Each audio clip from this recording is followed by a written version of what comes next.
Hello बच्चों, let's read the following question. Calculate the final volume of 1 mole of a gas after the isothermal expansion at 27 degree Celsius.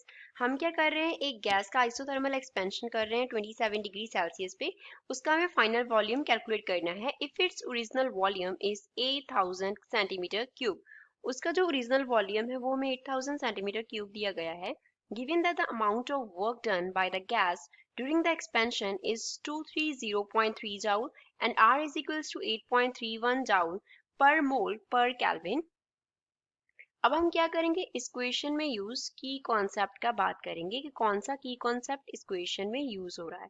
Question में हमें isothermal expansion दिया गया है, तो अगर हम वर्क डन की बात करें, work done in isothermal expansion, suppose isothermal expansion में जो वर्क डन हो रहा है उसको हम W से डिनोट कर रहे हैं, तो W का जो फॉर्मूला होगा that will be nRT into natural log of V2 upon V1 होगा.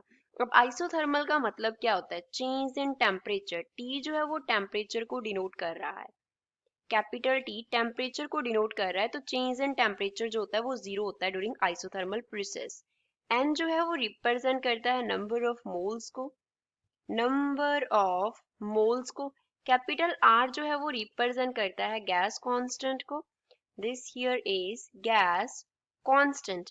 V1 एंड V2 हमारे पास क्या है, वॉल्यूम्स को रिप्रेजेंट करते हैं. V1 तो है initial volume, initial volume, and V2 represent करता है फाइनल वॉल्यूम को.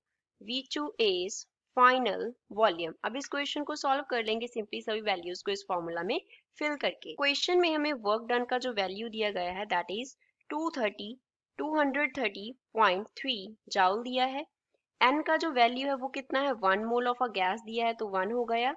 R का वैल्यू कितना दिया है, 8.31 जाउल पर मोल पर केल्विन. टेम्परेचर T का जो वैल्यू है वो कितना है, 27 डिग्री सेल्सियस है.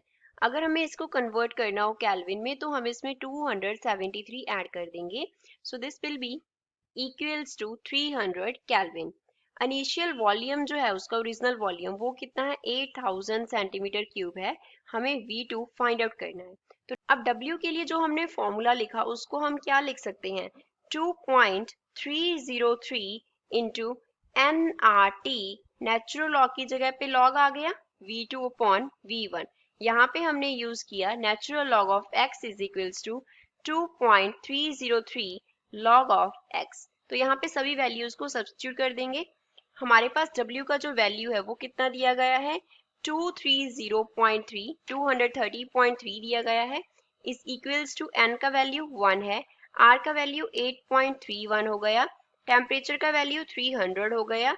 यहाँ पे क्या आ गया, log of V2 by V1 को एज इट इज रख लेते हैं. तो यहाँ पे हम क्या करते, यहाँ पे हमारे साथ एक और भी फैक्टर था हमारे पास 2.303. तो यहाँ पे हम क्या करेंगे, 230.3 को जब हम डिवाइड करेंगे किससे, 2.303 से, तो राइट साइड पे हम 8.31 को मल्टीप्लाई कर देंगे 300 से, तो वो हमें देगा 2493 इंटू क्या आ गया, log of V2 upon V1 आ गया. तो लेफ्ट साइड पे क्या आ जाएगा हमारे पास 100. So we can write 100 is equals to 2493 log of V2 upon V1.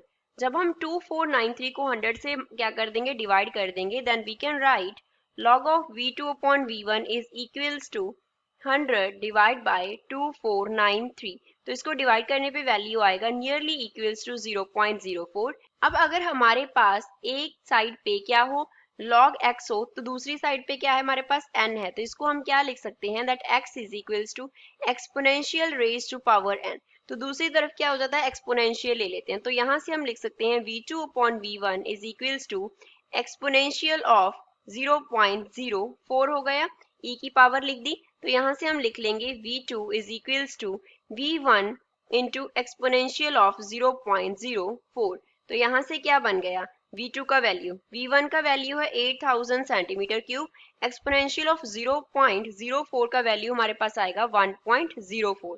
तो इनको मल्टीप्लाई करके V2 का जो वैल्यू है वो कितना बन जाएगा, 8320. So we can write that the final volume will be 8320 centimeter cube.